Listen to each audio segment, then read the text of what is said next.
High বন্ধুরা, আমাদের agriculture বুক চ্যানেলে সবাইকে স্বাগত।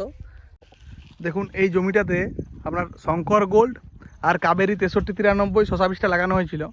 গাছের বর্তমান অবস্থা এমন কীরকম ফলন আছে সেটাও দেখাবো জমির তলে যেয়ে আমি। দেখুন একটি জায়গায় কটা করে শশা আছে, দেখুন 3টা করে শশা। আজকে যেহেতু সকালে মাল তোলা হয়েছে 1 2 3 4, ঠিক আছে, প্রত্যেকটা জায়গায় অজস্র জালি 5 6, প্রত্যেকটি গিটে জালি।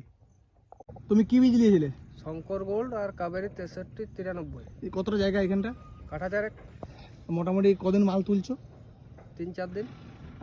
আজ কত কেজি মাল বেরিয়েছে? আজ 50 কিলো। আর আগের দিন? আগের দিন 45 কিলো। 45। আর কালকে আনুমানিক কতটা মাল বেরোবে মনে হচ্ছে জমিটাতে?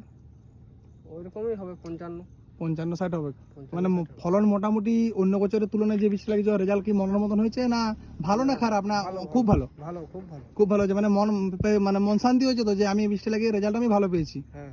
ঠিক আছে, কালকে সকালে একবার আসবো জমিটা দেখতে, ঠিক আছে? হ্যাঁ। হুম।